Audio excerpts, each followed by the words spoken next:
Hello everyone, welcome to Whisky Wars and to another episode of the NeckPour. Today we have a lowland scotch for you guys. Now that's something that I've not reviewed ever on the channel before, which I couldn't believe. I have had 3 Auchentoshanes before, but I really need to up my game when it comes to lowland whiskies. So here's a step in the right direction with the Glasgow 1770. Apologies for if you hear a little bit of background noise in this video. It's very hot in the summer right now. I've got the windows open. I just finished filming the NeckPour for the Benrome at 10, which will have come out last Friday. If you haven't checked that one out, I do recommend doing so. And I filmed that one with the windows closed to reduce that outside noise, and I was cooking. And I couldn't do it for another one, so they're open, so apologies for that. This is the original from Glasgow 1770. The Fresh and Fruity it's called. And this whiskey is bottled at 46% ABV.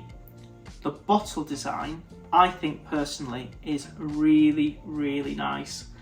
It really reminds me of a really nice rock glass for a whiskey with the vertical ribbed lines.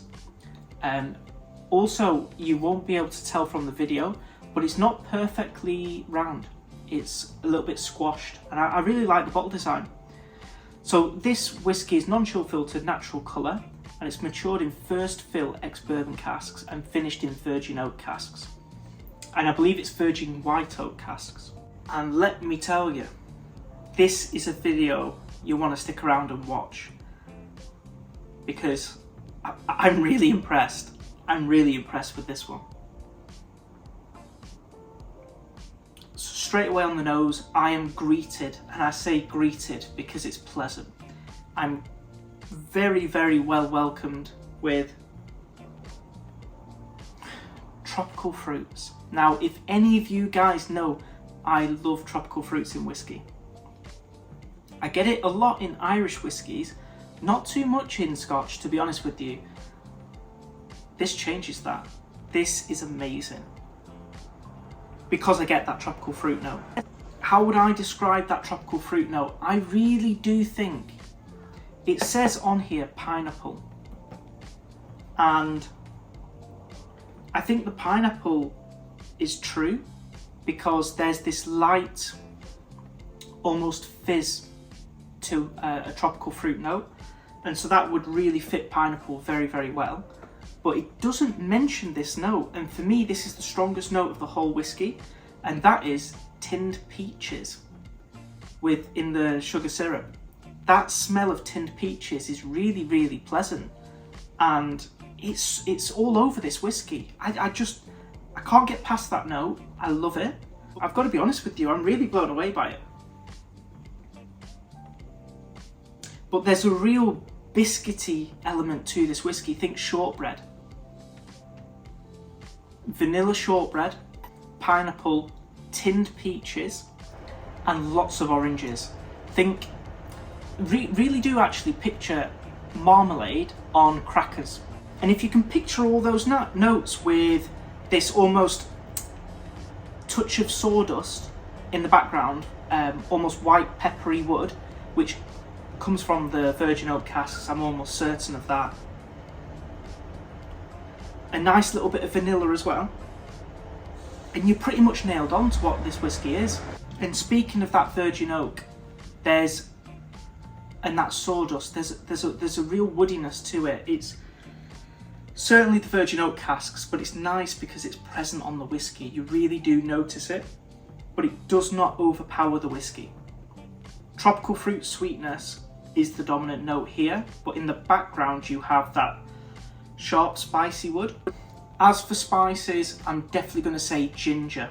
Not really anything else, just lots and lots of fresh ginger. Spicy, that again, that interacts with that pineapple note.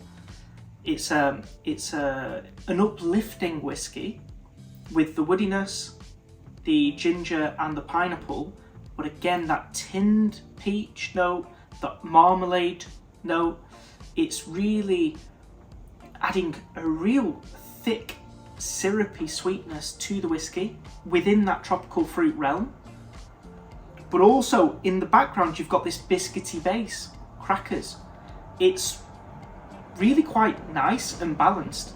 There's definitely something herbal within this whiskey, although it's not a dominant note. It's something that you only get once you really dig into the whiskey. And for me, I can't really pinpoint what it is, although it's just something that definitely is herbal there. Okay, let's get stuck onto the taste.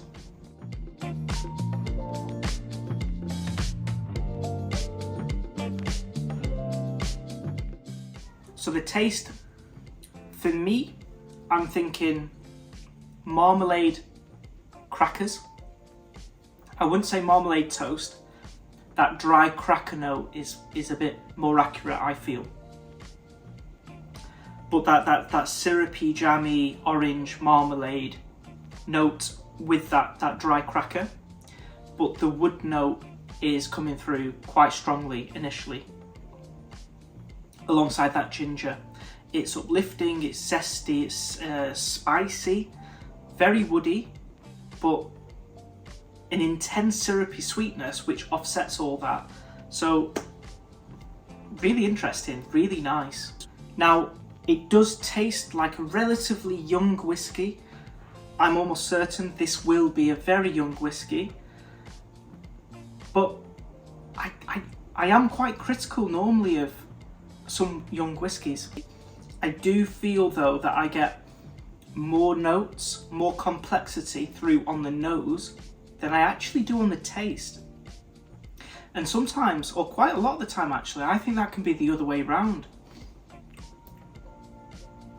But I feel like the nose is the real selling feature with this whiskey. In fact, the nose alone, I would put close to a 9 out of 10. I really, really love that nose. But I feel like the taste is more like a 7 out of 10. And it does pull the whiskey back a little bit. But you also have to remember the price of this whiskey and the fact that it probably is going to be quite young. £35 in the UK, this whiskey.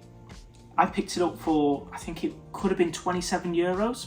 Amazon Prime Day in Germany, which is around £24, £25. Could have been 27, 28, 29. It was in the 20s, but I think it was the high 20s. So let's say £24, £25 equivalent. £35 in the UK normally though. I've just checked, recording this video. Really, really good value.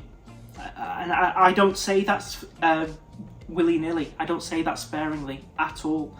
You guys know from watching the channel, I can be very critical when it comes to price, per performance as well.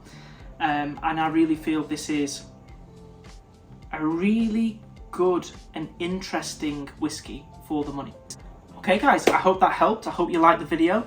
I hope it gave you something as a little introduction into lowland whiskies. Maybe you're a little bit like me and you're not that well versed within lowland whiskies.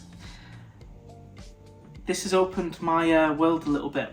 I know lowland whiskies, there's a lot of investment in that area going on the last few years. I think it's going to be really exciting to try these whiskies, but especially so once they start releasing aged expressions. I think it's going to be a really exciting time for whiskey drinkers. Just finally, I want to say a big thank you to those of you who do support me on Patreon. You guys helped me purchase this bottle and the other ones in this series of the NeckPour. I really do appreciate it. It's given me not just videos to record for you guys, but a tremendous amount of enjoyment and learning as well. So I really do appreciate that. Big thank you. Thank you so much for watching the video, guys. If you did enjoy the video, please drop a like on the video down below and don't forget to click that subscribe button. I hope you all have a great rest of your day. Thank you so much for watching this video and I hope to see you all for the next Whiskey War.